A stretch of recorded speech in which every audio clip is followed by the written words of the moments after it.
మహోన్నతుడా, కృప కలిగిన మా ప్రియ పరలోకపు తండ్రి, పరిశుద్ధుడా, మీకు వందనాలు. ఈ ఉదయ సమయంలో ప్రభా, మీ పక్షంగా ఈ ఆరాధనలో నిలబడడానికి మీరు ఇచ్చిన ధన్యత కొరకై కృతజ్ఞతాస్తుతులు. నాయన, ఇదిగో తండ్రి, ఈరోజు ఈ దిన ఆరాధనలో మీ సన్నిధిలో ఉన్న ప్రతి బిడ్డను మీరు దీవించండి.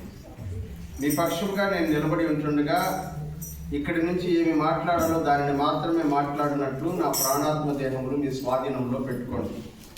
అలాగే సంఘం వింటుండగా ప్రభువా, వెనకల చెవి, గ్రహించే హృదయము, పాటించే జీవితాలు మా అందరికీ దయచేయమని యేసుక్రీస్తు నామములో ప్రార్థించి అడిగి వేడుకుంటున్నాము తండ్రి. పిల్లరా, ప్రతి వారము కూడా దేవుని గ్రంథంలో నుంచి మనము దేవుని యొక్క పేరులను గురించి ప్రస్తుతం ధ్యానం చేస్తూ ఉన్నాం. ఈ ధ్యానానికి ముఖ్యాంశం ఏమిటి? ఆయనను మరింత, దేవుని గురించి మరింత ఎక్కువగా తెలుసుకోవడం. ఇది ఈ సంవత్సరం అంశం. దాని కొరకు ఏర్పరచబడినటువంటి మూలవాక్యము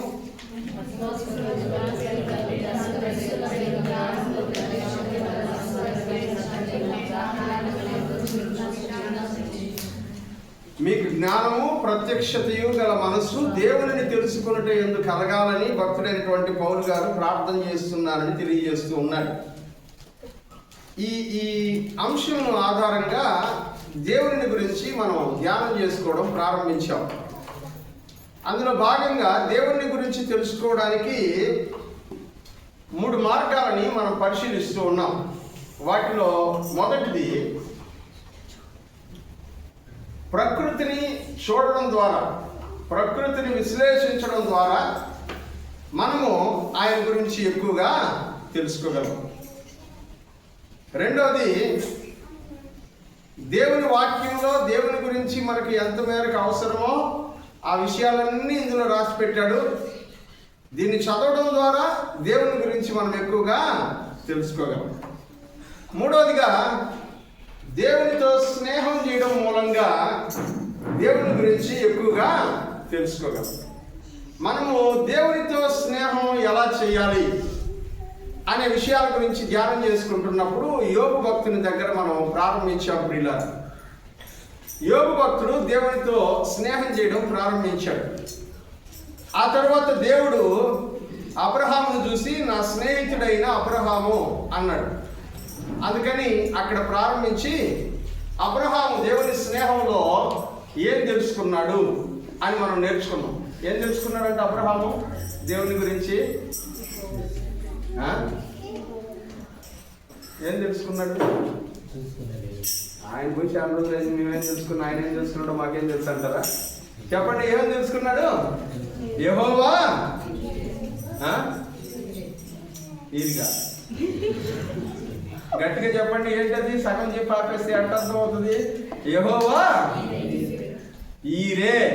గట్టిగా చెప్పండి, యెహోవా అంటే అంటే పొద్దున కూరలో వేసి వచ్చింది గుర్తొస్తున్నారా?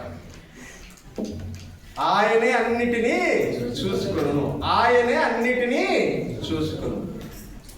అబ్రహాం ఇంట్లో ఒక పనమ్మాయి ఉండింది, పేరు హాగరు. ఆవిడతో దేవుడు మాట్లాడి తన గురించి దేవుడే చెప్పాడంట. ఆమెకి ఏమని చెప్పాడంట? నేను ఇష్మాయేలును అని చెప్పాడంట. ఏమని చెప్పాడంట? ఇష్మాయేల్ అనగా నీ ప్రార్థన వినేటువంటి దేవుడును అని చెప్పాడు. కానీ ఆవిడనింది, నువ్వు ప్రార్థన వినేవాడి మాత్రమే కాదు ప్రభువా, మమ్మల్ని చూస్తున్నటువంటి దేవుడు, నన్ను చూచుచున్న దేవుడవు ఎల్ రోయి అని చెప్పాడంట. దేవునికి స్తోత్రం కలుగును గాక. హల్లెలూయా. ఎల్ రోయి దేవుడు అని చెప్పాడంట. ఆ తర్వాత అబ్రహాం కుమారుడైన ఇస్సాకు, దేవుని గురించి నీకేం తెలుసు, ఆయనతో సహవాసం చేసావు కదా అని అడిగితే ఆయన అంటున్నాడు, నా దేవుడు రహబోతు దేవుడు.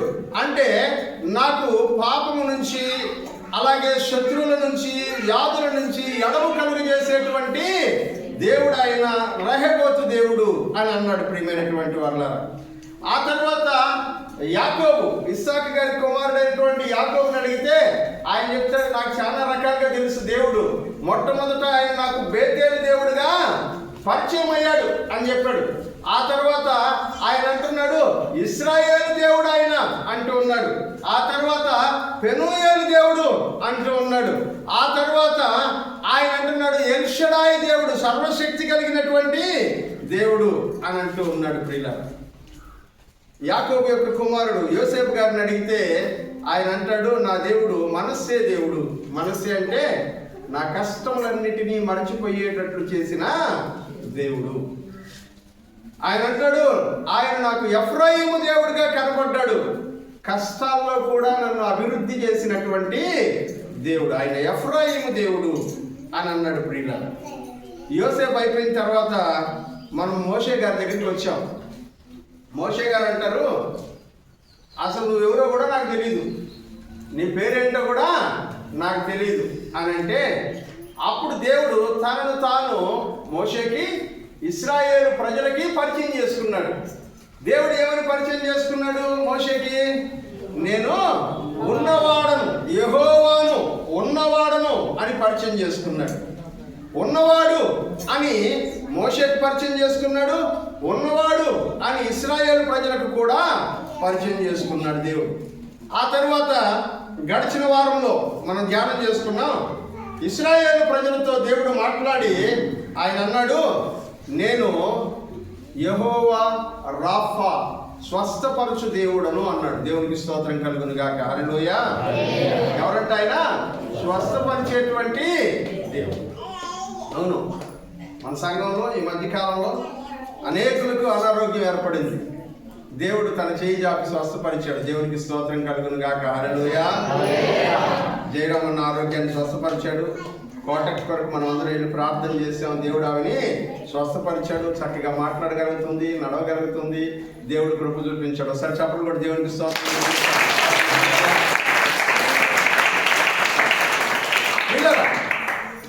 మరి ఈ రోజున మనం దేవుని గురించి మరికొన్ని విషయాలు మనం ధ్యానం చేసుకునేటువంటి ప్రయత్నం చేద్దాం.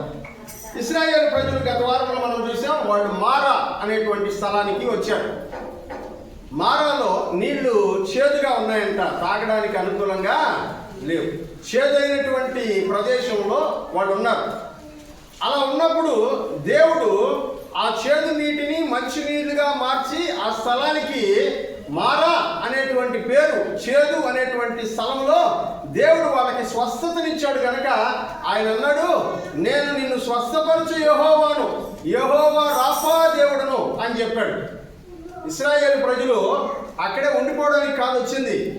ఇశ్రాయేలు ప్రజలు అక్కడి నుంచి ముందుకు కొనసాగిపోవాలి, కనాను దేశం వైపుకి కొనసాగిపోవాలి. అక్కడి నుంచి వాళ్ళు బయలుదేరి ఎక్కడికి వెళ్ళారంటే ఏలీముకు వెళ్ళారు అని వాక్యంలో చూస్తున్నాం. వాళ్ళు ఎక్కడికి వెళ్ళారంట? ఏలీముకు వెళ్ళారు. అక్కడ 12 నీటి బొగ్గలు ఉన్నాయి, 70 ఖర్జూరపు చెట్లు ఉన్నాయి. వాళ్ళందరూ బాగా మంచిగా నీళ్లు తాగి ఖర్జూర పండ్లు తిని సంతోషించారు దేవుని యందు. దేవునికి స్తోత్రం కలుగును గాక. హల్లెలూయా. ఖర్జూర పండ్లు తిన్నారు, నీళ్లు తాగారు, హ్యాపీగా ఉన్నారు. ఆ తర్వాత అక్కడి నుంచి బయలుదేరి ముందున్నటువంటి సీనాయి పర్వతానికి, వెనుకున్నటువంటి ఏలీముకి మధ్యలో ఉన్నటువంటి సీను అరణ్యానికి వచ్చారు. సీను అరణ్యము అని దానికి పేరు.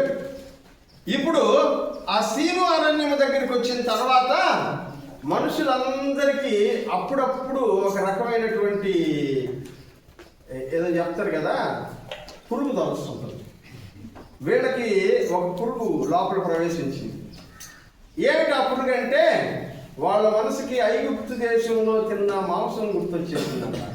ఏం గుర్తొచ్చిందంట చెప్పండి? ఐగుప్తు ఎక్కడ తిన్న మాంసము? ఐగుప్తులో తిన్న మాంసం గుర్తొచ్చిందంట. చదువుతారో వాక్యం 16వ అధ్యాయం, నిర్గమాకాండము 16వ అధ్యాయం 3వ వచనం. ఇశ్రాయేలీయులు ఎక్కడంట? మాంసము వండుకునే కుండల దగ్గర కూర్చొని ఏ కొండకాడనే కూర్చున్నారంట. ఇంట్లో కూర్చుని ప్లేట్లో కూడా వేసుకోవాలా, కొండకాడనే కూర్చొని తృప్తిగా ఆహారం చచ్చిపోలేదు మేము. అప్పుడే ఎందుకు చచ్చిపోలేదు? చచ్చిపోయేంత కష్టం ఏమొచ్చిందంటే ఇప్పుడు వీళ్ళకి మాంసం దొరకడం లేదంట. ఏం దొరకడం లేదంట? మీలో ఎవరైనా మాంసం లేకపోతే చచ్చిపోతాం అనుకునే వాళ్ళు ఉంటే ఈరోజు దేవుడు మీతో మాట్లాడుతున్నాడు. హల్లెలూయా. మాంసం లేకపోతే చచ్చిపోతాము అని అనుకునే వాళ్ళు ఎవరైనా ఉంటే దేవుడు మీతోనే మాట్లాడుతున్నాడు. ఎందుకంటే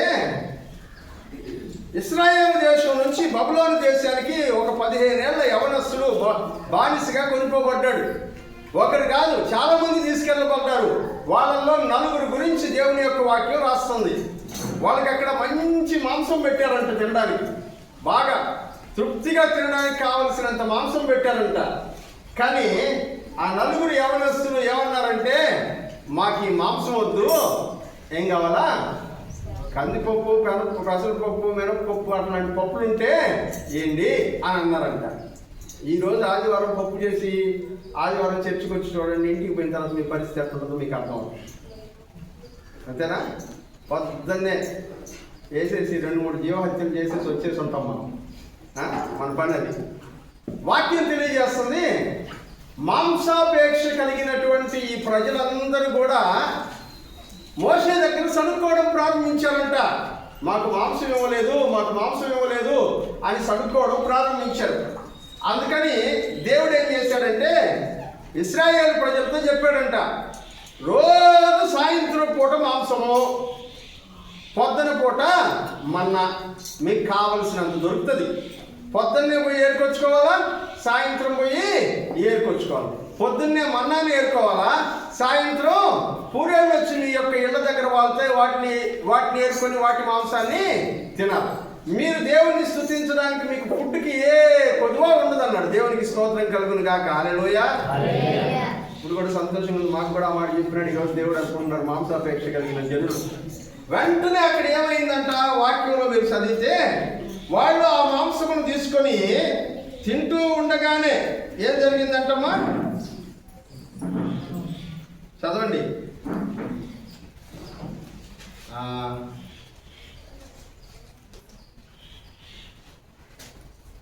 ఓకే. వాళ్ళు ఆ మాంసం తీసుకొని తింటూ ఉండగానే వాళ్ళు నాసికారంధ్రముల వరకు తిన్నారంట మాంసాన్ని. ఎక్కడ దాకా? ఇక్కడ దాకా కూడా కాదు, ఇక్కడ దాకా తిన్నారంట.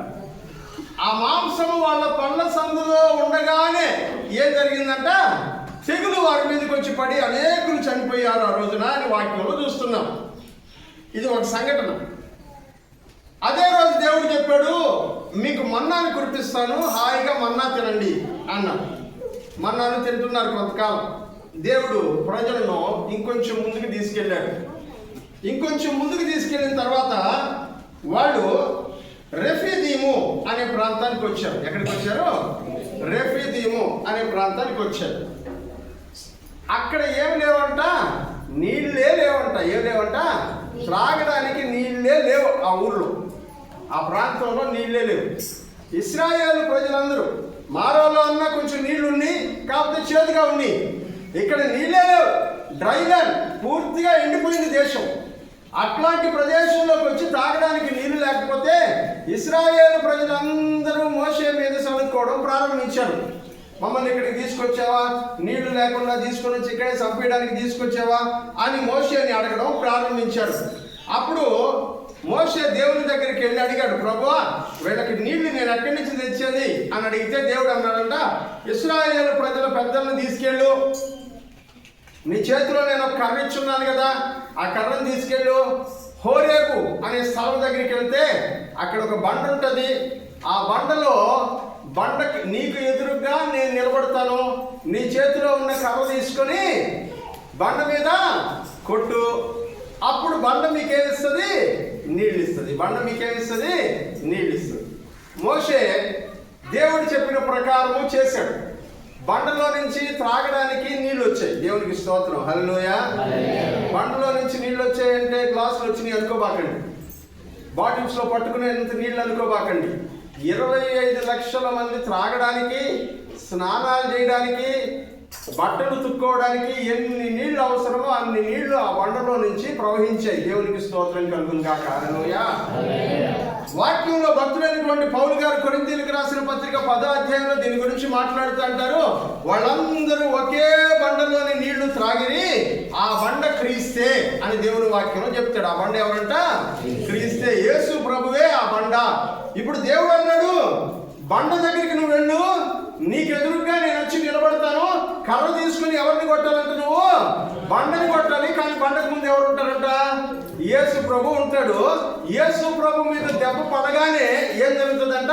బండ నుంచి జీవజలములు ఒప్పుకడం ప్రారంభిస్తాయి.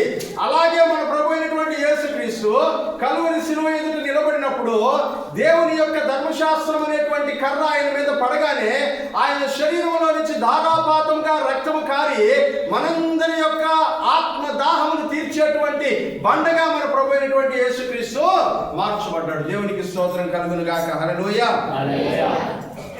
నీళ్లు తాగారు, హ్యాపీగా కాలం గడుపుతూ ఉన్నటువంటి టైంలో అకస్మాత్తుగా ఒక ఉపద్రవం వచ్చి పడింది. ఆ ఉపద్రవం పేరు అమాలేకీయులు. ఏం పేరు? అమాలేకీయులు. ఇది గుర్తుపెట్టుకోండి, చాలా ముఖ్యమైనటువంటి పేరు అమాలేకీయులు. ఈ అమాలేకీయులు ఎవరు? వీళ్ళు ఏం చేశారంటే వాక్యం చెప్తుంది, వీళ్ళు ఇశ్రాయేలు ప్రజలతో యుద్ధం చేయడానికి వచ్చారంట. చదవండి ఒకసారి 8వ వచనం. తర్వాత అమాలేకీయులు వచ్చి రెఫీదీములో ఇశ్రాయేలీయులతో యుద్ధం చేశాను. చాలు. ఇశ్రాయేలు ప్రజలు ఏం చేశారంట? ఇశ్రాయేలు ప్రజలతో అమాలేకీయులు యుద్ధం చేయడానికి రెఫీదీముకి వచ్చారు. అమాలేకీయులు ఎందుకు యుద్ధం చేస్తున్నారు? ఫస్ట్ క్వశ్చన్ మనం అడగాల్సింది. రెండోది, అసలు ఈ అమాలేకీయులు ఎవరు? అమాలేకీయులు ఎవరు? వీళ్ళ బ్యాక్గ్రౌండ్ ఏంటి? దీని గురించి ఒకసారి మనం ధ్యానం చేసుకోవాలి. ఎందుకంటే నిష్కారణంగా గొడవలు ఎందుకు వస్తాయి? రావు. కానీ కొంతమంది కారణం లేకుండానే గొడవలు పెట్టుకునేటువంటి వాళ్ళు ఉంటారు. వాళ్ళకి కారణమే ఉండాల్సిన అవసరం లేదు, అయినా సరే గొడవలు పెట్టుకుంటూనే ఉంటారు. వాళ్ళ మనసులో ఉన్నటువంటి ద్వేషాన్ని బట్టి ఎదుటివాడు ఏం చేసినా తప్పుగానే కనబడుతుంది. మనసులో ఏముందంట? ద్వేషం ఉంది. కాబట్టి ఎదుటివాడు ఏం చేసినా సరే తప్పుగానే కనబడుతుంది. అట్లాంటి పరిస్థితుల్లో ఉండబడిన కొంతమంది నిష్కారణంగా గొడవలు పెట్టుకునేటువంటి వాళ్ళు ఉంటారు. ఈ రోజున అట్లాంటి వాళ్ళ గురించి దేవుని వాక్యంలో మనం నేర్చుకుంటూ ఉన్నాం ప్రియమైనటువంటి వాళ్ళారా. దానికంటే ముందు ఈ అమాలేకీయులు ఎవరు అనే విషయాన్ని గురించి దేవుని గ్రంథంలో నుంచి మనం ధ్యానం చేసుకునే ప్రయత్నం చేద్దాం. ఆదికాండము 36వ అధ్యాయం. ఆదికాండము 36వ అధ్యాయం 11, 12 వచనాలు చదువుకుందాం. ఎలీఫజు కుమారులు తేమాను, ఓమారు, సెఫో, గాతాము, కనజు. తిమ్నా ఏశావు కుమారుడైన ఎలీఫజునకు ఉపపత్ని. ఆమె ఎలీఫజుకు ఎవరిని కనిందంట? అమాలేకును కనెను. ఇక్కడ ఇప్పుడు తిమ్నా అనేటువంటి ఆవిడ ఎవరికి సెకండ్ వైఫ్? ఎలీఫజుకు రెండవ భార్య. ఆమె ఎవరిని కలిగిందంట? అమాలేకును కనింది. ఈ ఎలీఫజు ఎవరు అసలు? ఏశావు యొక్క కుమారుడు. ఇశ్రాయేలీయులు ఎవరు? యాకోబు యొక్క కుమారుడు. అమాలేకీయులు ఎవరు? ఏశావు యొక్క కుమారుడు. అనగా ఏదోము దేశం అని పిలుస్తున్నామే, ఆ ఏదోము దేశంలో అమాలేకీయులు కూడా ఒక భాగం. ఇశ్రాయేలీయులు అని పిలుస్తున్నామే, వాళ్ళందరూ కూడా యాకోబు సంతానం అయితే ఏదోము వంశములో ఉన్నటువంటి అమాలేకీయులు అందరూ కూడా ఏశావు యొక్క సంతానం. ఇప్పుడు ఎవరి మీదకి గొడవకు వస్తున్నారు చెప్పండి? ఏశావు యాకోబు సంతానం మీదకి గొడవకి వస్తున్నారు. కారణం ఏమైనా ఉందా అంటే ఏ కారణము లేదు. ఇంకా చెప్పాలంటే యాకోబు 430 సంవత్సరాల పాటు ఐగుప్తు దేశంలో బానిసలుగా ఉండి ఇప్పుడు బయలుదేరి వస్తున్నారు వాళ్ళ ఊరికి వెళ్ళడానికి, కనాను దేశానికి వెళ్ళడానికి వస్తున్నారు. వాళ్ళ దేశం అది. అక్కడికి వెళ్ళి నివసించడానికి వెళ్తుంటే దారిలో ఎవరు ఎదురొచ్చారంట చెప్పండి? పెద్ద తాత కొడుకు ఎదురొచ్చాడు. ఎవరు ఎదురొచ్చాడు? పెద్ద తాత కొడుకు ఎదురొచ్చినాడు. పెద్ద తాత కొడుకు ఎదురొస్తే ఏం చేయాలా?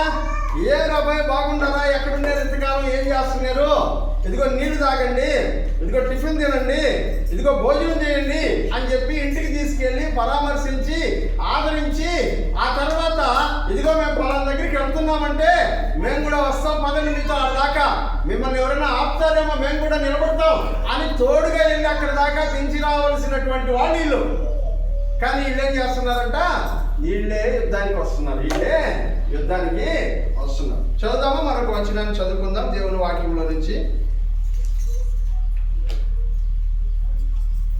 ఈ అమాలేకీయులు ఆదికాండం దానికంటే ముందు ద్వితీయోపదేశకాండం 25వ అధ్యాయం. ద్వితీయోపదేశకాండం 25వ అధ్యాయం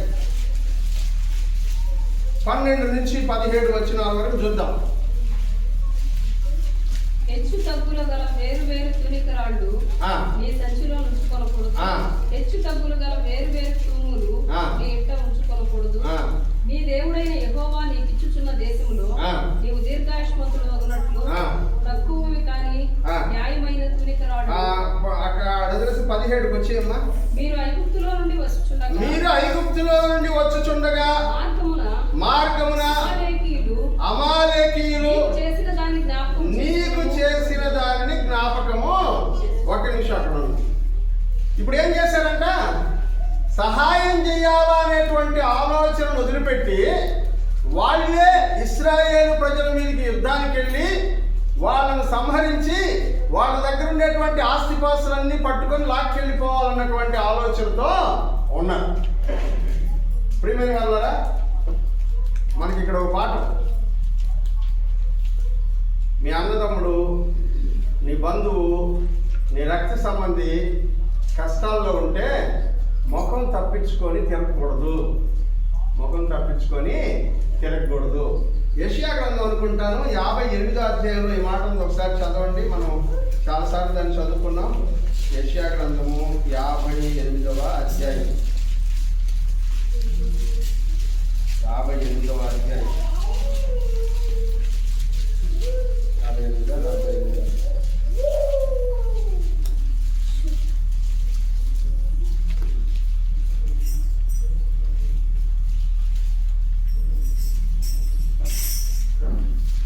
ఉపవాసాన్ని గురించి రాయబడినటువంటి భాగంలో అక్కడ అంటాడు, నీ రక్త సంబంధికి ముఖము దాచుకోకూడదు. వాడిని దగ్గరికి వచ్చి హెల్ప్ అడిగినప్పుడు సహాయం చెయ్యను అని చెప్పకూడదు అని దేవుని వాక్యంలో వచ్చిన రెఫరెన్స్ చెప్తాను. 58:7 చదువు. నీ ఆహారము ఆకలి కొనిన వారికి పెట్టుటయు, నీ రక్త సంబంధికి ముఖము తప్పించకుండా ఉండుటయు, దిక్కుమాలిన పేదలను నీ ఇంట చేర్చుకునుటయు, వస్త్రహీనుడు నీకు కనబడినప్పుడు వారికి వస్త్రమునిచ్చుటయు, ఇదే కదా నాకు ఇష్టమైన ఉపవాసము. చాలు. వాక్యంలో అంటున్నాడు, ఎవరైనా సరే నీ రక్త సంబంధి, నీ బంధువు ఇబ్బందిలో ఉంటే, ఆపదలో ఉంటే, ఆకలి వస్తే వాడికి భోజనం పెట్టి అపాయంలో ఉన్నటువంటి వాడిని అపాయమును దాటించి సురక్షితంగా వాడిని నడిపించడమే నిజమైనటువంటి ఉపవాసం అంట. దేవుడికి స్తోత్రం కలుగును గాక. హల్లెలూయా. కానీ వీళ్ళేం చేస్తున్నారు? ఐగుప్తు దేశంలో నుంచి బానిసలుగా 430 సంవత్సరాలు బ్రతికి బయటకు వచ్చి చస్తూ బతుకుతూ మా ఊరికి పోతాం అనుకుంటా వస్తుంటే ఆ ఊరికి పోనివ్వకుండా మధ్యలో ఆటంకంగా ఇళ్ళు మారిపోతున్నారంట.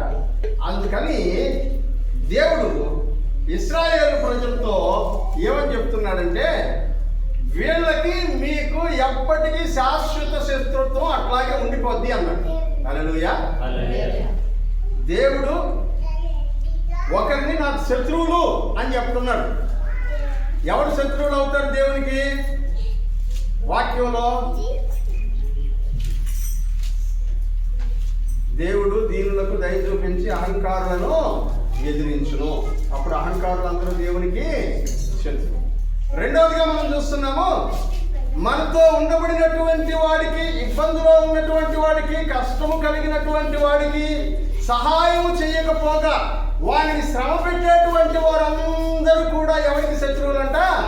దేవునికి శత్రువు. ఇప్పుడు అమాలేకీయుల గురించి దేవుని వాక్యంలో మాట్లాడుతూ ఆ భాగంలో మనం చదువుకున్నటువంటి నిర్గమకాండంలోకి వెళ్తే అక్కడ దేవుడు ఏం చెప్తున్నాడో చూద్దాం. అమాలేకీయులు యుద్ధానికి వచ్చారు. చదవమ్మా. మోషే యెహోషువతో మనుషులను ఏర్పరిచి, ఇప్పుడు చెప్తున్నాడు మోషే యెహోషువతో చెప్తున్నాడు, మన కొరకు మనుషులను ఏర్పరచుకొని వారిని తీసుకొని బయలు వెళ్ళి అమాలేకీయులతో యుద్ధం చేయి. చాలు. ఆదికాండం నుంచి నిర్గమాకాండం 16వ అధ్యాయం దాకా ఒక్కసారైనా మేము చదివినాము అని వాళ్ళు ఎంతమంది ఉన్నారు? అంటే చెప్తండి ఒకసారి. అది ధైర్యం చెప్తాను, దాంట్లో ఏం తప్పలేదు, చదువుకుంటారు మీకు. ఓకే, దేవునికి స్తోత్రం. ఇప్పటిదాకా మీరు చదివినటువంటి ఆ భాగాల్లో యెహోషువ పేరు ఎక్కడైనా కనబడిందా? ఆదికాండం నుంచి నిర్గమకాండం 17వ అధ్యాయం దాకా ఎక్కడ యెహోషువ అనే పేరే మీకు కనబడదు. మొట్టమొదటిసారి బైబిల్ గ్రంథంలో యెహోషువ పేరు ఇక్కడే రాశారు. రాయడం యెహోషువ గురించి ఏం చెప్తున్నాడంటే, మోషే డైరెక్ట్గా ఏం చెప్తున్నాడంటే, నువ్వు యుద్ధానికి బయలుదేరు జనాన్ని తీసుకుని అంటున్నాడు. యెహోషువకి అంటే అప్పటిదాకా యెహోషువ అనే వ్యక్తి మోషేకి పరిచయం లేడా? పరిచయం ఉన్నాడు. సడన్ గా అకస్మాత్తుగా మోషేని చూసి నువ్వో యుద్ధానికి, యెహోషువని చూసి నువ్వో యుద్ధానికి అని జనాల్లో లేపి పంపించట్లా. మోషేకి తెలుసు యెహోషువ యుద్ధవీరుడు. మోషే యెహోషువ కలుసుకున్న కాలం అనగా ఇశ్రాయేలు ప్రజలు ఐగుప్తు దేశంలో కలుసుకున్నటువంటి కాలం నుంచి కూడా యెహోషువను మోషే బాగుగా ఎరిగి ఉన్నాడు. ఆయన యొక్క యుద్ధ నైపుణ్యము, ఆయన చేసేటువంటి పనులు, ఆయనకున్నటువంటి జ్ఞానము ఇవన్నీ కూడా మోషేకి తెలుసు. మోషేకి తెలిసినప్పటికీ బైబిల్ గ్రంథంలో ఇన్ని సంవత్సరాలు లేకపోతే ఇన్ని రోజుల పాటు ఎక్కడా కూడా యెహోషువ పేరు ప్రస్తావించకుండా అకస్మాత్తుగా ఇప్పుడు యెహోషువ పేరుని ప్రస్తావిస్తూ ఉన్నాడు మోషే గారు. అది కూడా స్ట్రైట్ గా యుద్ధానికి వెళ్ళడానికి చెప్తూ ఉన్నాడు. ఒక సైన్యాధిపతిగా మారాలంటే రాత్రికి రాత్రి ఎవరిని నువ్వే రేపటి నుంచి సైన్యాధిపతి అని చెప్పరు. మనకి యుద్ధం చేయగలడా లేదా, యుద్ధం చేయగలగడంలో వీళ్ళందరికంటే నేర్పు కలిగిన వాడా లేదా అన్ని పరిశీలించిన తర్వాతనే సైన్యాధిపతిని చేస్తారు. అంతేకాదు ఇశ్రాయేలు ప్రజలు చేస్తున్న మొదటి యుద్ధం ఇది. ఇశ్రాయేలు ప్రజలు చేస్తున్న మొదటి యుద్ధం చేసేటప్పుడు అందరూ బలవంతులు నేర్చుకుంటారు, మనం గెలవాలా అన్నటువంటి పట్టుదలతో. అట్లాంటిది యెహోషువను రాత్రికి రాత్రే ఏర్పాటు చేసుకున్నారని నేను అనుకోవడంలా. చాలా కాలంగా యెహోషువకి యుద్ధ విద్యలన్నీ కూడా తెలుసు.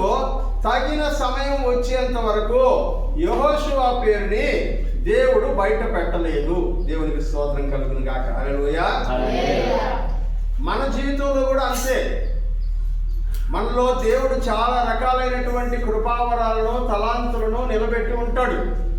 అవన్నీ కూడా చాలా కాలం వరకు మనలో ఉన్నాయనే విషయం ఎవరికి తెలియదు. మనం అంత గొప్పవాళ్ళం అనే విషయం ఎవరికి తెలియదు. తగిన సమయం వచ్చినప్పుడు దేవుడు ఏం చేస్తాడంట, వాటిని బయలుపరుస్తాడు. హల్లెలూయా. వాటిని బయలుపరుస్తాడు, మనల్ని గణపరచడం ప్రారంభిస్తాడు. అందుకనే భక్తుడైనటువంటి ప్రసంగి గ్రంథంలో ఒక మాట అంటాడు. సొలొమోను గారు రాసినటువంటి ప్రసంగి గ్రంథంలో ప్రసంగి గారు చెప్తున్నటువంటి ఒక మాటని మనము చదువుకుందాం. ప్రసంగి గ్రంథము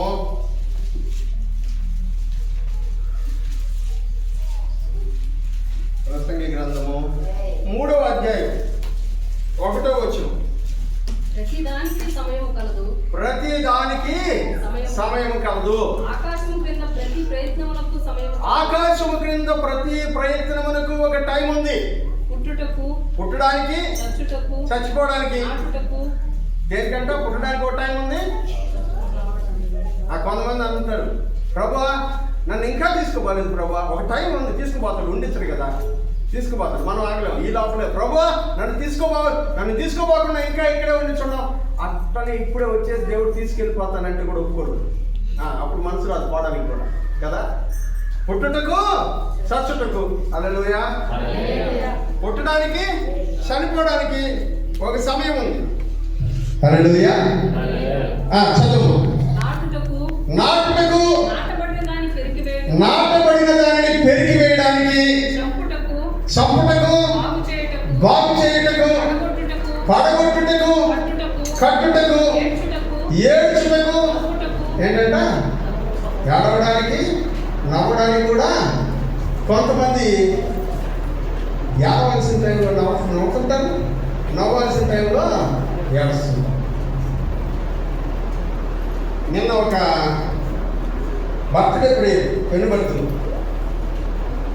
నేను బ్రహ్మాండమైన వాక్యం చెప్పినాను, బాగా ఉజ్జీవంగా ఉండే వాక్యం. విన్నటువంటి వాళ్ళందరూ మనసులు కదిలిపోయింది. ఆ టైంలో ఒకరి రమ్మని ఒకరు ప్రార్థన చేస్తూ ఉంటే ఒక 3-4 ప్రార్థన చేస్తున్నాను. నేను చెప్పాను బర్త్డే ప్రేయర్. ఏం ప్రేయర్ అని? Birthday prayer. ఆ బర్త్డే ప్రేయర్లో ఒకరి తర్వాత ఒకరు ప్రార్థన చేస్తూ ఉండగా మధ్యలో అప్పుడప్పుడు కొంతమందికి పాటలు పాడే ఆలోచన ఉంటుంది. ప్రార్థనల మధ్యలో వీళ్ళు ప్రార్థన చేయబోయే ముందు ఏం చేస్తారంట, ఆ లైన్లో ఫ్యాన్ వేసుకోవడం. కొంచెం శంకర ఆ లైన్లో ఫ్యాన్ వేస్తే 2 లైన్లు. అప్పుడప్పుడు పాటలు పాడేటువంటి అలవాటు ఉంటుంది. ఓ బ్రదర్ పాట పాడుతూ ఏమని పాటలు పాడాడంటే, మరణపు నీడలో నిలచిన మానవ. ఏ పండుగలో?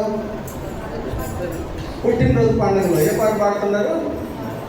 పుట్టడానికి ఒక సమయం ఉంది, మరణించడానికి ఒక సమయం ఉంది, నవ్వడానికి ఒక సమయం ఉంది, ఏడవడానికి ఒక సమయం ఉంది. కానీ కొంతమందికి సమయం ప్రకారము చేయడము శాతకాలం. జాగ్రత్తగా ఉండాలి. వాక్యం తెలియజేస్తున్నాడు, ప్రతిదానికి ఒక సమయం ఉంటుంది.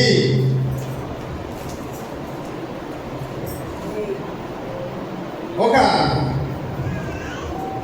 నిజంగా జరిగిన సంఘటన. ఒక రాజుగారికి మంత్రి గారు అడిగారంట, నాకు నా పడక ముందు నేను నిద్ర లేవగానే ఒక మాట కనపడాలి. నాకు ఆ మాట ఎట్లుండాలంటే, నేను బాధలో ఉండేటప్పుడు నాకు సంతోషాన్ని కలిగించేటట్టు ఉండాలి, నేను సంతోషంలో ఉండేటప్పుడు రాబోయేటువంటి ప్రమాదాన్ని గురించి హెచ్చరించేటట్టుగా ఉండాలి. ఒక మాట చెప్పండి ఎవరైనా నాకు అని తన మంత్రులందరినీ అడిగారంట. టైం ఇచ్చాడు రాజుగారు. మీరు జ్ఞానవంతుడు ఎవరో కనిపెట్టాలి. నేను ఆ వాక్యం చదివితే సంతోషంగా ఉండేటప్పుడు నాకు హెచ్చరిక రావాలి, అలాగే బాధగా ఉండేటప్పుడు సంతోషం కలగాలి. మాట్లాడు ఒకే పదం ఉండాలి అని అన్నాడు. మీరు చెప్పండి. ఇది చరిత్రే, ఆల్రెడీ ఇది చెప్పేసి ఉన్నారు, మీకు గుర్తొస్తే చెప్పచ్చు. దాన్ని బాధగా ఉండేటప్పుడు సంతోషాన్ని పుట్టించాలంట, సంతోషంగా ఉండేటప్పుడు హెచ్చరికను కలిగించాలి. రాజుగారు అడిగిన తర్వాత ఒక మంత్రి గారు ఇలా చెప్పాడు. ఏమన్నారంటే, ఈ సమయం కూడా గడిచిపోవును అని చెప్పాడు. ఏం చెప్పాడు? ఈ సమయం కూడా గడిచిపోవును, this time will pass away అని చెప్పాడు. బాగా నవ్వుకుంటా ఉన్నాడు అనుకోండి, ఎదురుగా ఆ మాట కనబడితే నవ్వు అయిపోయింది, నీ టైం కూడా. బాధగా ఉన్నాడు అనుకోండి, దుఃఖంలో ఉన్నాడు అనుకోండి, దాన్ని చూస్తే ఎలా అనిపించాలంట, ఈ సమయం కూడా, ఈ దుఃఖ దినములు కూడా దాటి. ఒకే విషయం రెండింటిని మార్చగలగాలి. సమయం మారుతూ ఉంటుంది, పరిస్థితులు మారుతా ఉంటాయి, ఎప్పుడు ఒకేలాగా ఉండవు. అందుకని దుఃఖ సమయంలో దుఃఖముగా ఉండడం నేర్చుకోవాలి, సంతోష సమయంలో సంతోషంగా ఉండడం నేర్చుకోవాలి. ఏ సమయంలో ఎక్కడ ఎలా ఉండాలో అలాగే ఉండడం నేర్చుకోవాలి. ఇప్పుడు యుద్ధ సమయం. ఎవరికి యుద్ధ సమయం? యెహోషువకు యుద్ధ సమయం, మొట్టమొదటి యుద్ధం. ఈ మొట్టమొదటి యుద్ధంలో ఇశ్రాయేలు ప్రజలు సిద్ధపడుతూ ఉన్నారు యుద్ధానికి. యెహోషువ పేరు అకస్మాత్తుగా తెర మీదకి వచ్చింది. ఇంతకాలం నన్ను ఎవరు పట్టించుకోలేదు, ఇప్పుడు నన్ను పట్టించుకోవడం మొదలు పెట్టాడు అని యెహోషువ అనుకోకూడదు. ఎందుకంటే యెహోషువ కొరకు దేవుడు ఈ సమయంలో ఏర్పాటు చేశాడు. హల్లెలూయా. మన కొరకు దేవుడు ఒక సమయాన్ని ఏర్పాటు చేసి ఉంటాడు. ప్రతి ఒక్కరి కొరకు ఒక సమయంలో ఏర్పాటు చేస్తుంటాడు. అప్పటిదాకా యెహోషువ పేరు లేదు చరిత్రలో. అట్లాంటిది ఇప్పుడు యెహోషువ పేరుని పరిశుద్ధ గ్రంథంలో రాశాడు. దానికి ఒక సమయం వచ్చింది. ఆ సమయం ఎప్పుడంటే అమాలేకీయులతో యుద్ధం చేసేటువంటి సమయం. ప్రియమైనటువంటి వాళ్ళారా, మనకందరికీ దేవుడు ఒక సమయాన్ని ఏర్పాటు చేసింది. మన పేరు వినబడడానికి, మన పేరు వినబడకుండా పోవడానికి, రెండింటికి ఒక సమయము. ఈరోజు ఉదయాన్నే ఒక డాక్టర్ గారు చెప్తున్న మాటను నేను విన్నాను. ఆ డాక్టర్ గారు అంటాడు, నీ జీవితం గురించి నువ్వేమనుకుంటున్నావు? ఒకవేళ నువ్వు చచ్చిపోయినావు అనుకో, చచ్చిపోయిన తర్వాత నీ డెడ్ బాడీ అక్కడ ఉండగానే నువ్వు చూడడానికి వచ్చిన వాళ్ళు అక్కడికి వచ్చి అక్కడ చూసి ఎంతో చాలా దుఃఖంతో ఉండేటట్టుగా ఫీల్ అయిపోయి పక్కకి వెళ్ళిపోయి బాగుందా అంత ఇంకొక పక్కనిచ్చుకుంటే అంత తెలుసా నీకు అంత అంతేనా జరుగుతుంది. మన బాడీ అక్కడే ఉంటుంది. మనల్ని చూడడానికి ఏదో బాధపడతా వచ్చినట్టు ఫీల్ అయ్యి వచ్చే వాళ్ళందరూ ఎలా వెళ్తారంట, మన దగ్గర మాత్రమే డెడ్ బాడీ దగ్గరే దుఃఖాన్ని నటించి అవతలికి వెళ్ళిపోయి సంతోషాన్ని వ్యక్తం చేస్తారు. నీ బాడీ అక్కడ ఉండగానే కొంతమంది తినడం ప్రారంభిస్తారు, నీ బాడీ అక్కడ ఉండగానే కొంతమంది తాగడం ప్రారంభిస్తారు, నీ బాడీ అక్కడ ఉండగానే అనేక దుఃఖాన్ని ఏడవడం మానేయడం ప్రారంభిస్తారు. కొద్ది రోజులకి నీ ఇంట్లో వాళ్ళు మర్చిపోతారు, నీ బంధువులు మర్చిపోతారు, నిన్ను పెళ్లి చేసుకున్నటువంటి భార్య భర్త మర్చిపోతారు, నిన్ను కన్నటువంటి బిడ్డలు మర్చిపోతారు. కాలం గతించిపోతుంది, నీ జీవితం అంతమైపోతుంది. ఒక రోజుకి నీ పేరే పిలువబడకుండా పోయేటువంటి రోజు ఒకటి వస్తుంది. అలాగే నీ పేరు పిలువబడేటువంటి దానికి కూడా దేవుడు ఒక సమయాన్ని ఏర్పాటు చేశాడు. యెహోషువ కొరకు దేవుడు ఈ టైంని ఏర్పాటు చేశాడు. ప్రియమైనటువంటి వాళ్ళారా, మన పేరు దేవుని చేత పిలువబడడానికి ఒక టైం. అప్పటిదాకా మనం యెహోషువ ఉన్నట్టు సైలెంట్గా ఉండాలి. హల్లెలూయా. యెహోషువ ఎంత సైలెంట్గా ఉన్నాడో మనం అంత సైలెంట్గా ఉంటే దేవుడు ఒకరోజు మన పేరుని తానే పిలిచి మనకు ఒక ఉన్నతిని గౌరవాన్ని అనుగ్రహించేటువంటి వాడై ఉన్నాడు. ప్రియమైనటువంటి వాడు. రెండవదిగా మనం ఇక్కడ చూస్తే మోషే ఎంతకాలము అన్ని యుద్ధాల్లో మోషే ముందున్నాడు. ఐగుప్తు దేశానికి వెళ్ళినప్పుడు 10 తెగుళ్ళు రప్పించేటప్పుడు మోషే ముందున్నాడు.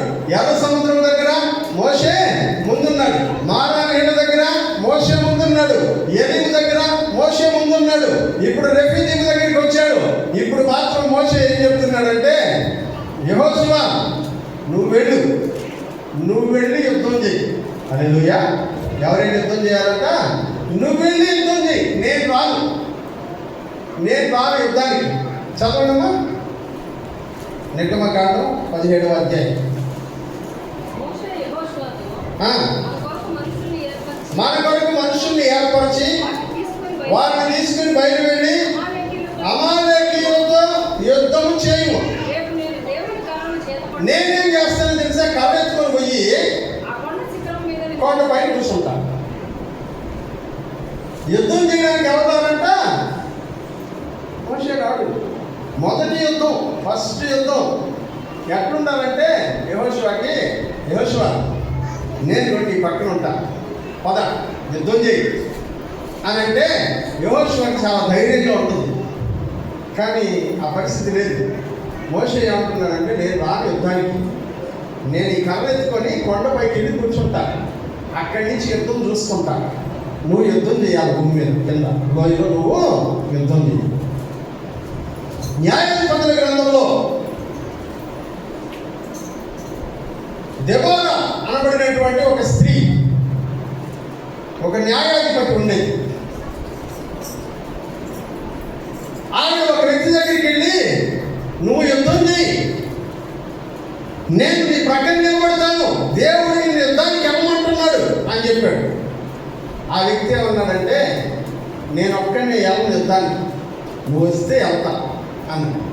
అప్పుడు ఆమె ఏమైందో తెలుసా, నేను వస్తాను కానీ ఈ యుద్ధంలో నీ పేరు గురించి పట్టించుకునేవాడే ఉన్నాడు, నేను వస్తే. అందరూ ఒక స్త్రీ వలన యుద్ధం గెలిచామని మాట్లాడుకుంటారు. అది నీకు ఇష్టమైతే వస్తాను. ఆయన ఒప్పుకోవాలి, రావాల్సిందే అంత. యుద్ధానికి వెళ్ళారు, యుద్ధం అంతా చేసింది ఆయనే, కానీ ఒక స్త్రీ, దెబోరా కూడా కాదు, ఒక స్త్రీ, ఒక రాజుగారు యుద్ధంలో నుంచి పారిపోతా ఉంటే, ఈ వ్యక్తిని చూసి పారిపోతా ఉంటే, ఆ స్త్రీ అంట, అయ్యా నా గుడారంలోకి వచ్చి పండుకొని విశ్రాంతి తీసుకొని రాజుగారి ఇంట్లోకి పిలిచిందంట. ఇవిడెవరో మంచి ఆవిడ ఉన్నట్టుంది, బాగా హెల్ప్ చేస్తుంది అనుకొని లోపలికి వెళ్ళి పడుకున్నాడు. లోపలికి వెళ్ళి పడుకోగానే ఆయన అడిగంట, నాకు కొంచెం నీళ్ళు దాహం ఇవ్వంటే ఆమె పాలు తెచ్చిచ్చిందంట. ఏం తెచ్చిచ్చింది? పాలు తెచ్చిచ్చింది. బాగా పాలు తాగి పడుకొని నిద్రపోయాడంట. నిద్రపోతూ ఉండగా గుడారపు మేకుని, షామ్యానాలకు వేసి కొట్టేవాడు కదా మేకును, ఆ మేకుని తీసి తలలో పెట్టి దించి కొట్టేసిందంట. సిసేరా అనబడినటువంటి రాజుని ఆ స్త్రీ చంపేసిందంట. దేవునికి స్తోత్రం కలుగును గాక. హల్లెలూయా. యుద్ధం మొత్తం చేసింది ఒక ఆయన, పేరు ఇంకొకరికి వచ్చేసింది. ఆవిడ ముందే చెప్పింది, నేను వస్తే పేరు నీకు రాదు, నేను వస్తే పేరు నీకు. ప్రియమైనటువంటి వాళ్ళారా, దేవుడు మనల్ని కొన్నిసార్లు ఒంటరిగానే యుద్ధం చేయమంటాడు. మనకంటే గొప్పవాళ్ళు, మనకంటే పెద్దవాళ్ళు మన ప్రక్కన ఉండి యుద్ధం చేయించడం వేరు, మనం ఒంటరిగా యుద్ధం చేయాల్సిన పరిస్థితులు రావడం వేరు. ఒంటరిగా యుద్ధం చేయాల్సిన పరిస్థితులు వచ్చినప్పుడు మనం ఎలా నిలబడాలి అనేటువంటిదే ఈ గ్రంథంలో యెహోషువ మనకు నేర్పిస్తున్నటువంటి పాఠం. దేవుడు ఎల్లకాలం మనతో పాటు పెద్దల్ని ఉంచుకోవచ్చు. వాళ్ళు మనతో ఉండరు ఎల్లకాలం. కొంత సమయం తర్వాత వాళ్ళు మన మధ్యలో నుంచి వెళ్ళిపోతారు, మనం ఒంటరి అయిపోతాం. అయ్యో ఇప్పుడు నాకు ఎలా, నేను ఒక్కడే ఎలా అని అనుకోకూడదు. ఎందుకంటే మనల్ని నడిపించడానికి ఎవరున్నారంట?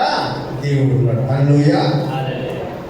ఇప్పుడు మోషే చెప్తున్నాడు, నేను కొండ మీద ఉంటాను, కొండ మీద నుంచి యుద్ధం ఎట్లా జరుగుతుందో చూసుకుంటాను నేను. అంతేకాదు యెహోషువ ఏం మాట్లాడకుండా సైన్యాన్ని తీసుకొని లోయలో యుద్ధం చేయడానికి వెళ్ళాడు. మోషే అహరోను, హూరు అనే ఇద్దరు మనుషులను తీసుకొని కొండ మీదకి వెళ్ళాడు. కొండ మీదకి వెళ్ళి కర్రని ఇలా చేతితో పట్టుకొని ఇలా పైకి ఎత్తాడు. ఆ కర్రని పెద్ద కర్రది, ఆ కర్రని చేతితో పట్టుకొని ఇలా పైకి ఎత్తాడు. ఇలా పైకి ఎత్తితే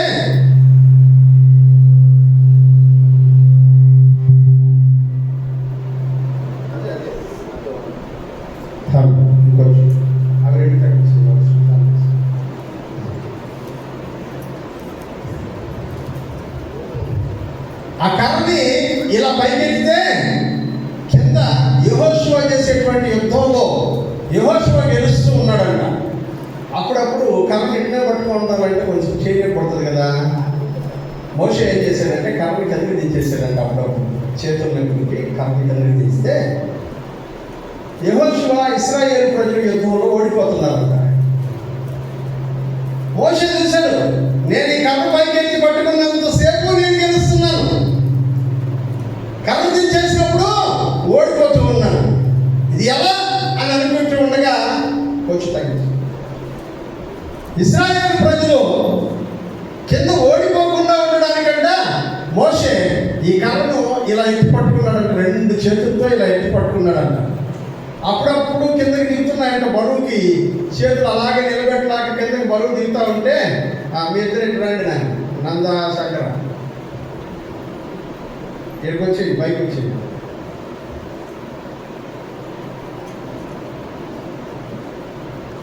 అదిగో రత్నం కథకారం చూపురండి.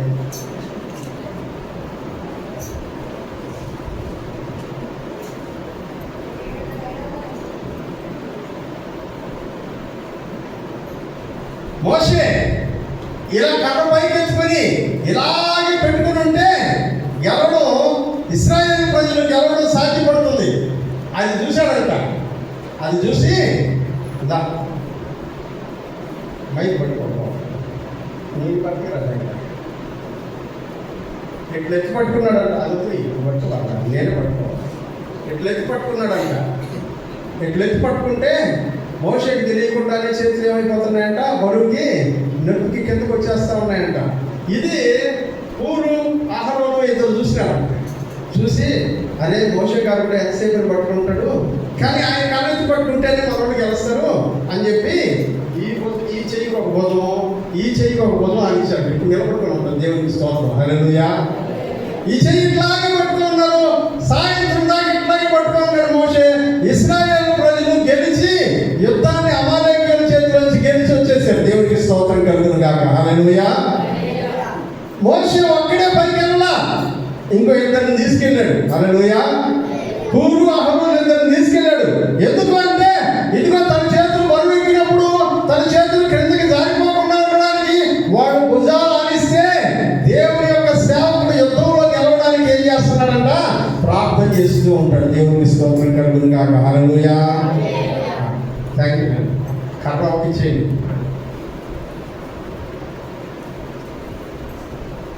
ఇశ్రాయేలు ప్రజలు యుద్ధంలో గెలిచారు. మోషే చేతులు పైకెత్తినప్పుడు గెలిచారు. ఇప్పుడు ఆలోచించండి. యెహోషువ సైన్యాన్ని తీసుకొని కిందకెళ్ళాడు. మోషే ఇద్దరు మనుషులను తీసుకొని పైకి వెళ్ళాడు. యెహోషువ కింద యుద్ధం చేస్తున్నాడు, మోషే పైన ప్రార్థన చేస్తున్నాడు. మోషే పైన ప్రార్థన చేస్తున్నప్పుడు ఒక్కడే ప్రార్థన చేస్తూ ఉంటే అతని యొక్క శక్తి సరిపోక ఇంకొక ఇద్దరు సహాయకులు అవసరమయ్యారు ఆయనకి. దేవునికి స్తోత్రం. హల్లెలూయా. కానీ మన సంఘస్థులు నా చెయ్యి పడిపోతున్నా కూడా అని మా చెయ్యికి అట్లా చేసుకుంటారు, ఆయన వదిలేస్తున్నారు. కానీ ఆ సోమవారం రోజు ఒక నలుగురు ప్రార్థన చేయమన్నాడే, మంగళవారం రోజు ఒక నలుగురు ప్రార్థన చేయమన్నాడే, వారానికి ఒకటి ప్రార్థన చేయమన్నాడే. వారం పోయి ప్రార్థన చేద్దాం, మా పాస్టర్కి అలా చేతులు ఎత్తి నిలబెట్టుకోగలిగేటువంటి సామర్థ్యాన్ని మా పాస్టర్కి ఇద్దాము అని అనుకోకుండా పోతే ఆయన చేతులు పోతాయి పని అనుకుంటున్నారు. కానీ ప్రార్థనలో వచ్చి సహాయం చేద్దామనే ఆలోచనే సంఘస్థులు కనపడుతుంది. జరుగుతున్నాయా వారం ప్రార్థనలు? సోమవారం, మంగళవారం, బుధవారం, గురువారం, శుక్రవారం, శనివారం జరగడం. ఎందుకని మీరు ఊరు అహరోను లాగా లేరు. మిమ్మల్ని తీసుకొని పోయి కూడా వేస్ట్ అయిపోయింది. మోషే వెళ్ళి చేతులు పైకి ఎత్తుకొని నిలబెట్టుకుంటా ఉంటే ఊరు అహరోను పోయి చుట్టూ షికారు చేసుకొని వస్తే ఏం బాగుంటుంది చెప్పండి? ఈ వెళ్ళింది ఎందుకు? ఆయన చేతుల్ని నిలబెట్టడానికి. మోషేని కూర్చోబెట్టారంట. మోషేని ఒక బండ మీద కూర్చోబెట్టి వీళ్ళిద్దరు చివరి పక్కన నిలబడ్డారంట. చేతులు ఇట్లాగే పైకి ఎత్తి పట్టుకొని ఉండేటాడు. ప్రియమైన వాళ్ళారా, సంఘం స్థిరపడాలన్నా, సంఘం గెలవాలన్నా దైవజనుడు చేసే పరిచర్యతో పాటు హూరు అహరోను లాగా మీలాంటి ప్రార్థనా పనులు ఉంటేనే అది నిలబడుతుంది. దేవునికి స్తోత్రం కలుగును గాక. హల్లెలూయా. అంతేగాని మా పాస్టర్ ఉన్నాడులే, ఆయన చేసుకుంటాడులే, ఆయన కష్టం లేదు ఆయన పడతాడులే, మనం ప్రార్థన చేయకపోతే ఏమైపోద్ది, మనం ప్రార్థనకే పోబట్టే ఆదివారం పోతే చాలు మనం అని అనుకుంటే ఇట్లాగే ఉంటుంది ప్రియుల. కానీ వీళ్ళు అట్లాంటి వాడు కాదు. గుడ్లూరు వారి వాళ్ళ సంఘస్థులు కాదు. వీళ్ళు చాలా మంచోడు. వీళ్ళు చాలా మంచోడు.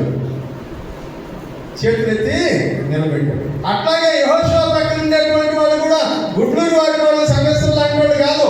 యుద్ధం చేయడానికి యెహోషువ వెళ్తే యెహోషువతో కలిసి యుద్ధం చేయడానికి వెళ్ళారు. దేవునికి స్తోత్రం కలుగును గాక. హల్లెలూయా. యుద్ధం అయిపోవచ్చు, గెలిచేశారు యుద్ధాన్ని. చదువుదామా 13వ వచనం. అట్లు యెహోషువ కత్తివాడి చేత అమాలేకు రాజును అతని జనులను గెలిచెను. అయిపోయింది యుద్ధం. యెహోషువ ఇప్పుడు ఏమనొచ్చు? నేనే యుద్ధం గెలిచాను అనొచ్చు. అంతేనా కాదా? నేను పోయి యుద్ధంలో నిలబడి కష్టపడి గెలిచా, మోసే రాలా యుద్ధంలో నాకు సహాయం చేయడానికి అనొచ్చు. కానీ అహరోను ఊర్లు ఏమంటారు? కిందుండే సైన్యం అంతా కూడా ఏమంటది? నిజమే, యెహోషువ కష్టపడ్డాడు, యెహోషువ యుద్ధం చేశాడు, యెహోషువ గెలిపించాడు. కానీ పైన మోసేతోటే అహరోను ఊరు అనే ఇద్దరు ఉన్నారే, వాళ్ళు ఏమంటారు? యెహోషువ మాటని చూడా, ఆ మోసే చెయ్యి పైకి ఎత్తి పెట్టుకున్నాడు కాబట్టి గెలిచావు. మాకు తెలిసి పైకి నుంచి చూస్తుండే వాళ్ళకి మోసే చెయ్యి కిందకి దిగితే నువ్వు ఓడిపోతున్నావు.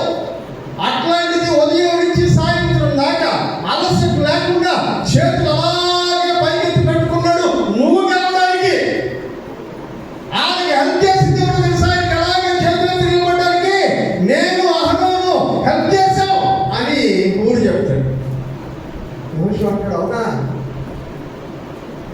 మీకు తెలీదు, మీరు గెలుస్తున్నటువంటి ప్రతి గెలుపు వెనకాల మీ దైవజనుడి ప్రార్థన, మీ దైవజనుడితో పాటు మీ కొరకు ప్రార్థన చేసే వాళ్ళ ప్రార్థన ఉన్నాయి. హల్లెలూయా. యెహోషువ అతిశయపడొచ్చు, ఇదంతా నేనే చేశాను, నా వల్ల జరిగిపోయింది అని యెహోషువ అనొచ్చు. కానీ ఊరు అహరోను చెప్తాడు, కాదబ్బాయి, నీ వల్లే కాదు, ఇది ప్రార్థన చేసినటువంటి మోసే వల్ల అయింది, ప్రార్థనకి సహాయం చేసినటువంటి మా ఇద్దరి వల్ల అయింది. నువ్వు కూడా యుద్ధం చేసావు, మేము ప్రార్థించినప్పుడు దేవుడు నిన్ను బలపరిచాడు, నువ్వు గెలిచావు. దేవునికి స్తోత్రం. హల్లెలూయా. ప్రియమైనవారా, ప్రతి విశ్వాస గెలుపు వెనకాల ఒక దైవజనుడి ప్రార్థన, సంఘ పెద్దల ప్రార్థన, విశ్వాసుల ప్రార్థన ఉంటాయి. అలా ఉన్నప్పుడే విజయం సాధ్యమవుతుంది.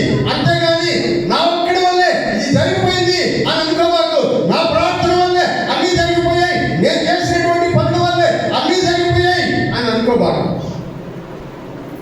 ఈరోజు చాలా మంది అలాగే అనుకుంటుంటారు, నేనే చేసేసానని, నేనే చేసేసాను. మనం ఏం చేయాల? చాలా మంది భుజాలు ఇచ్చి చేతుల కిందకి దిగకుండా నిలబెట్టారు. చాలా మంది నీతో పాటు యుద్ధంలో పాల్గొన్నారు. చాలా మంది నీ ప్రక్కన నా ప్రక్కన నిలబడ్డారు. వాళ్ళందరూ నిలబడి ఉన్నారు కాబట్టి మనం ఇంకా దేవుని సన్నిధిలో బ్రతికున్నాం. దేవునికి స్తోత్రం కలుగును గాక. హల్లెలూయా. వాళ్ళందరూ సహాయం చేశారు కాబట్టి మనం ఎదుగుతూ ఉన్నాం. వాళ్ళందరూ సహాయం చేస్తూ ఉన్నారు కాబట్టి మనం విజయ పదంలో ముందుకు కొనసాగుతూ ఉన్నాం. మనం ఒక్కడే విజయాన్ని సాధించడం అనేటువంటిది జరిగేటువంటి పని కాదు ప్రియమైనటువంటి వాళ్ళు. అందుకనే మనం ఏదైనా ఒక గెలుపు సాధిస్తే అది మన ఒక్కరికే సొంతం కాదు. దాని వెనకాల దేవుని కృప ఉంటుంది, అనేక మంది ప్రార్థన ఉంటుంది, అనేకుల సహాయం ఉంటుంది. హల్లెలూయా. అది దేవుని యొక్క చిత్తం. దేవుడు అలాగే కార్యాలు చేయాలని కోరుకుంటాడు. ఈరోజు నేను దైవజనుడిగా మీ ముందు నిలబడ్డానంటే నా ప్రయత్నం కాదు, నా కోసం ప్రార్థించిన వాళ్ళు అనేక మంది ఉన్నారు ప్రియమైనటువంటి వాళ్ళ. నేను దైవజనుడిగా తయారవడానికి సహాయం చేసినటువంటి వాడు. వైఎస్ఆర్ నేను చెప్పాను కదా, డిఎస్ సామెల్ పాస్టర్ గారు లాంటి వాడు, జ్ఞానశేఖర్ పాస్టర్ గారు లాంటి వాడు, సురేష్ లాంటి వాడు, అలాగే విక్రపాల్ పాస్టర్ లాంటి వాడు, ఇజ్రాయెల్ పాస్టర్ లాంటి వాడు, నాకు తెలిసిన ఎంతో మంది దైవజనులు ఉన్నారు. వాళ్ళందరి ప్రార్థన, వాళ్ళు నడిపించిన విధానం, వాళ్ళు ఇచ్చిన అవకాశాలు, వివిధాంగ్ గారు లాంటి వాడు, వీళ్ళందరూ ఉంటేనే ఈరోజు నేను దైవజనుడిగా నిలబడ్డాను. వాళ్ళతో పాటు మా తల్లిదండ్రుల ప్రార్థన, మీ సంఘం యొక్క ప్రార్థన, అనేక సంఘాల్లో ఉండబడినటువంటి దేవుని ప్రజల యొక్క ప్రార్థన ఇవాళ ఈ స్థాయిలో ఉండడానికి కారణమైంది. నా ఒక్కడికే కాదు, మీ అందరు కూడా ఈ స్థాయిలో ఉండడానికి అనేక మంది కారణాలుగా ఉన్నారు. వాళ్ళని మర్చిపోకుండా ఉండాలి. హల్లెలూయా. వాళ్ళని మర్చిపోకుండా. ఇప్పుడు మోషే ఏమంటున్నాడో చదువుతాం. 15-16 వచనాలు చదువుతాం.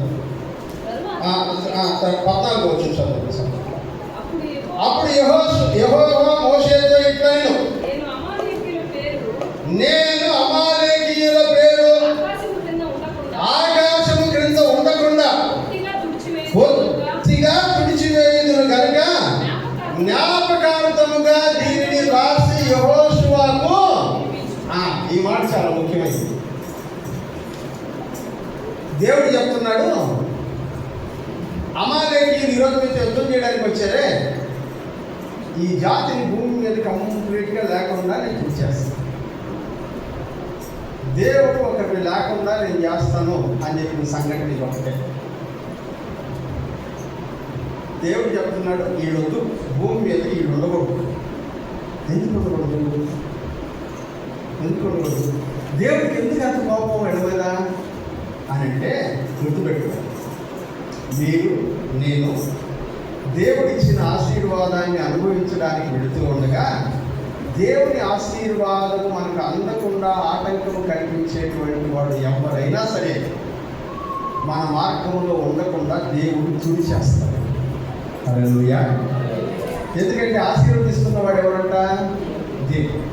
దేవుడిచ్చే ఆశీర్వాదాన్ని మనం అనుభవించకుండా ఎవడు అడ్డం నిలబడ్డా సరే దేవుడు కంప్లీట్గా తుడిచేస్తాడు. వాక్యంలో ఏమంటాడంటే ఒకడు చీపురు తీసుకుని ఇల్లంతా ఊడి చేసినట్టు ఊడి చేస్తాడంట. హల్లెలూయా. చీపురు తీసుకుని ఇల్లంతా ఊడి చేసినట్టుగా ఊడి చేస్తాడంట. ఏమి మిగలకుండా తుడిచిపెట్టేస్తాను. చదువు ఆ పదం అక్కడ. అమాలేకీయుల పేరు ఆకాశం క్రింద ఉండకుండా బొట్టిగా ఎట్లంట తుడిచేస్తాడు. నేను సాయంత్రం కొంతమంది వచ్చి చర్చ్ అంతటి ఏం చేశారు చెప్పండి? చిమ్మారు, తుడిచారు, క్లీన్ చేశారు. ఎందుకు? దుమ్మేమి లేకుండా ఉండడానికి, మనం అందరం కూర్చోడానికి. కొంతమందికి అసలు ఆ సంగతి కూడా తెలియదు. వస్తున్నాం ఆదివారం కూర్చుంటున్నాం, మళ్ళీ లేచి వెళ్ళిపోతాం కదా. ఎవరు క్లీన్ చేస్తున్నారు, ఏం చేస్తున్నారు? మనం కూడా ఒకరోజు మీరు క్లీన్ చేద్దాం. అసలు ఆ మనసే రాదు అలా ఎవరో చేసుకోవడం. మనం కూడా అందులో భాగం అవ్వాలి. ప్రియమైన వాళ్ళారా, అమాలేకీయులు తుడిచేసినట్టుగా కంప్లీట్గా తుడిచేస్తారు. ఎవరిని ఉండించను. ఇది బుక్లో రాసిపెట్టు. ఎక్కడ రాసి పెట్టాలంట? ఒక పుస్తకంలో రాయి. ఆ పుస్తకంలో రాసి పెట్టిన దాన్ని ఎవరికి వినిపించాలంట? యెహోషువకి చదివి వినిపించు. ఎందుకు యెహోషువకి చదివి వినిపించాలా? ఆయన పేరు ఇప్పుడే కదా బైబిల్లో ఫస్ట్ టైం వింటున్నాము. మోషే రాసిన విషయాన్ని యెహోషువకి ఎందుకు వినిపించాలంటే నెక్స్ట్ మోషే ప్లేస్లో ఎవరు రావాలంట? హల్లెలూయా. అది దేవుడికి బాగా తెలుసు. యెహోషువకి ఏం జ్ఞాపకం రావాలో తెలుసా? భవిష్యత్తులో అమాలేకీయుడు అనేవాడు నీ ఎదుట కనబడితే వాడిని చంపేయడమే. ఇది గుర్తుపెట్టుకోవాలి. తుడిచిపెట్టేవాడున్నాను కంప్లీట్గా. ప్రియమైన వాళ్ళారా, నువ్వు దేవుడి యొక్క ప్రణాళికకి, దేవుడి బిడ్డల ఆశీర్వాదానికి నువ్వు అడ్డమైతే దేవుడు తుడి చేయడానికి వెనకాడు. దేవుని బిడ్డల ఆశీర్వాదానికి, దేవుని ప్రణాళికకి నువ్వు అడ్డంగా నిలబడితే దేవుడు నిన్ను తుడిచిపెట్టేయడానికి ఏమాత్రమో వెనకాడు. అమాలేకీయులతో యుద్ధం ఎందుకంటే ఇందుకే వాళ్ళు దేవుడిచ్చిన ఆశీర్వాదం అనుభవించడానికి వెళ్తుండగా ఆ ఆశీర్వాదం అనుభవించకుండా ఆపడానికి ప్రయత్నం చేసినటువంటి వాళ్ళు అమాలేకీయులు. వాళ్ళని తుడిచేయాలని దేవుడు అనుకున్నాడు, తుడిచేస్తాడు. ఇప్పుడు వాక్యం తర్వాత మాట చదువు. తర్వాత మోషే ఒక బలిపీఠం కట్టి దానికి ఆమేన్ హల్లెలూయా ఏమని పేరు పెట్టాడంట? యెహోవా నిస్సి. నిస్సి అంటే అర్థం ఏంటి కింద? రోజు అంటే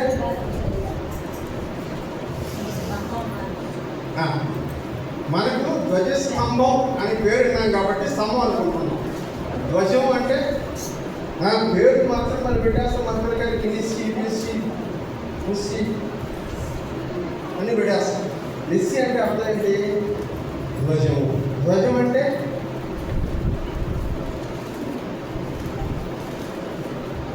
ధ్వజము అంటే బ్యానర్. బ్యానర్ మనకు తెలుగు కంటే ఇంగ్లీష్ బాగా అర్థమవుతుంది. ఇప్పుడు ఒక రకంగా అర్థమైంది కదా. ఇప్పుడు ఇంకొంచెం క్లారిటీ ఇస్తాం. మనం ప్రతి సంవత్సరం బ్యాక్గ్రౌండ్లో ఒక ఫ్లెక్స్ వేస్తాం. ఆ ఫ్లెక్స్ పైన మన చర్చ్ లోగో ఉంటుంది. ఏమంటుంది దాంట్లో? బైబిల్ క్రిస్టియన్ చర్చ్ అని ఉంటుంది. అవునా? అది మన బ్యానర్, అది మన ధ్వజం. హల్లెలూయా. ఇప్పుడు ఈ సంవత్సరానికి మనం ఒక అంశం తీసుకుని మాట్లాడుకుంటున్నాం. ఏంటి అంశము? అదొక బ్యానర్. ఈ సంవత్సరం అంశాలన్నీ ఆ బ్యానర్ కిందనే ఉంటాయి, ఆ అంశం క్రిందనే ఉంటాయి. ధ్వజము అంటే మన ఎదుట ఉంచబడిన గౌరవము, జెండా అన్నట్టు. జెండా అన్నట్టు. ధ్వజము అంటే జెండా. ధ్వజ స్తంభము అంటే జెండాను నిలబెట్టే స్తంభము. జెండాను నిలబెట్టే స్తంభము. మన భాషలో చెప్పాలంటే ఆగస్టు 15వ తేదీ జెండాకి నిలబెట్టి సెలబ్రేట్ చేస్తాం కదా, దాని ముందు ఒక కర్ర ఉంటుంది, అది ధ్వజ స్తంభం. అయితే ధ్వజము మన ఫ్లాగ్. ధ్వజము మన ఫ్లాగ్. ఇప్పుడు చెప్తున్నాడు యెహోవా నా ధ్వజము అని చెప్తున్నాడు. హల్లెలూయా. మోషే ఏం చెప్తున్నాడు? యెహోవా నా ధ్వజము. ఎందుకంటే ఆయన పేరు పెట్టుకుని వెళ్ళి మేము యుద్ధాన్ని గెలిచాం. హల్లెలూయా. యెహోషువ అనొచ్చు నేను యుద్ధం గెలిచానంటే, మోషే అంటాడు నేను చెల్లిస్తే యుద్ధం గెలిచాం అని అనడానికి వీల్లేదు మోషే. ఎందుకంటే మోషే చేతిలో ఏమి లేదని మోషేకి బాగా తెలుసు. మోషేకి తెలుసు దేవుని వైపు చెయ్యి చాపితే దేవుడు గెలిపించాడు మమ్మల్ని. ఈ యుద్ధము యెహోవాదే. హల్లెలూయా. ఈ విజయము యెహోవాదే. మేము యెహోవా నామాన్ని పెట్టుకొని ఈ యుద్ధంలో గెలవడానికి వెళ్ళాం. యెహోవా నామం పేరిట యుద్ధాన్ని గెలిచాం. యెహోవా నామం వల్లనే ఈ యుద్ధాన్ని గెలిచాం. అందుకని ఆయనే మా ధ్వజం, ఆయనే మా ధ్వజం, ఆయనే మా బ్యానర్. ఆయన క్రిందనే, ఆయన నామం క్రిందనే మేము ఈ కార్యములన్నీ చేస్తూ ఉన్నాం. దేవుడు నీ ఫ్లాగ్ అయినాడు. హల్లెలూయా. యెహోవా నీ ధ్వజముగా. ఆయన లేకుండా మోషే ఏం చేయలేడు, ఆయన లేకుండా యెహోషువ ఏమి చేయలేడు. ఆయనను పట్టుకొని మోషే ప్రార్థించాడు, యెహోషువ యుద్ధం చేశాడు, ఇశ్రాయేలు ప్రజలు గెలిచి. ప్రియమైనటువంటి వాళ్ళు మనం కూడా అంతే. ఆయన ద్వారానే విజయం సాధిస్తాం, ఆయన ద్వారానే ముందుకెళ్ళగలుగుతున్నాం, ఆయన ద్వారానే ఘనపరచబడుతూ ఉన్నాం. హల్లెలూయా. ఆయన నామమునకే మహిమ కలుగును గాక.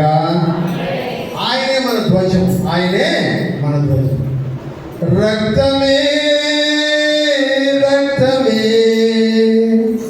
రక్తమే యేసు రక్తమే, రక్తమే జయం యేసు రక్తమే, రక్తమే జయం యేసు రక్తమే జయం.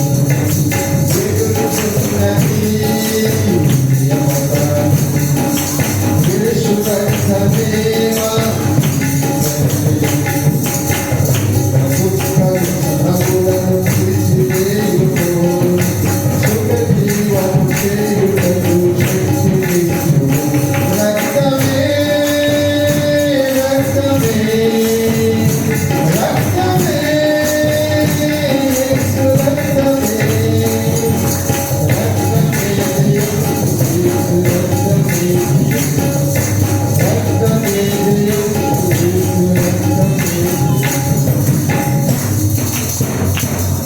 ఆ నామం మనం విజయ పతాకాన్ని ఎగురవేస్తాం.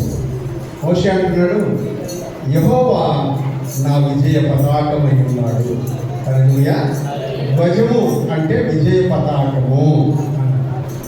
యెహోవా నా విజయ పతాకమై ఉన్నాడు. యెహోవా నిస్సి, యెహోవాయే నా విజయ పతాకం. నేను ఏ విజయాన్ని సాధించినా, నేను ఏ స్థాయికి వెళ్ళినా, నేను ఏ పొజిషన్లో ఉన్నా అందుకు కారకుడు యెహోవాయే.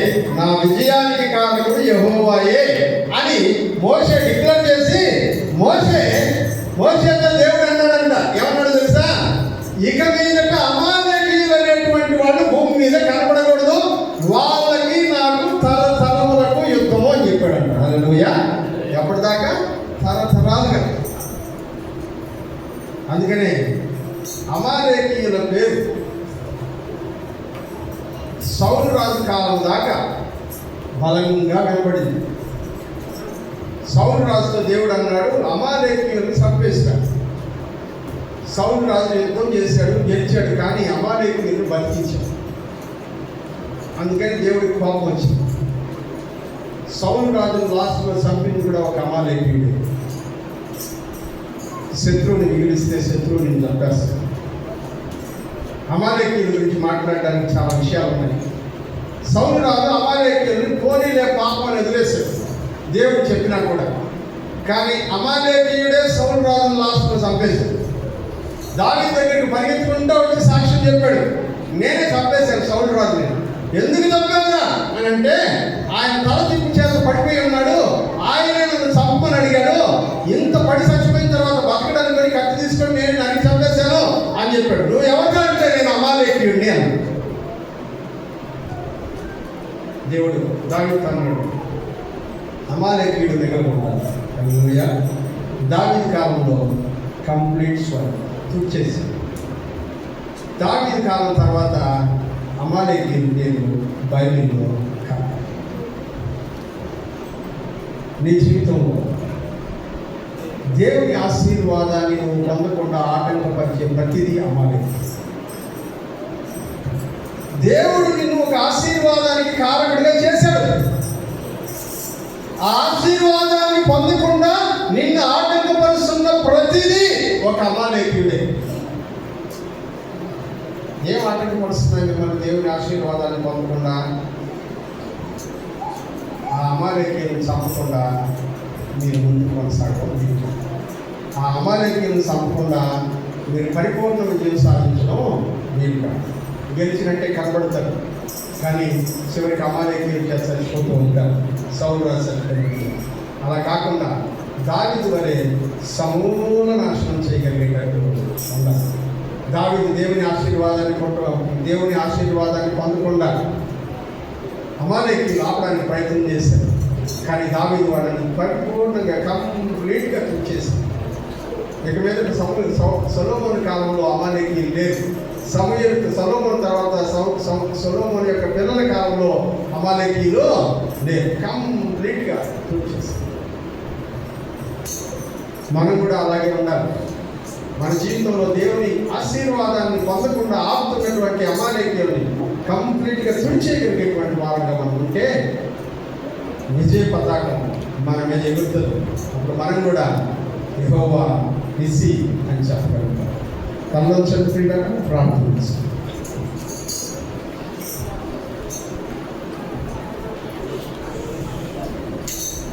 మోకరించగలిగిన వాడు మోకరిద్దాం, ప్రార్థన చేస్తాం.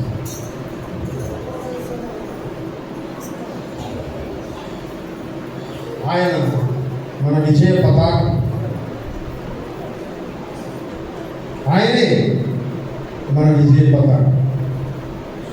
మన విజయ రహస్యం యేసుక్రీస్తు యొక్క పరిశుద్ధ రక్తం.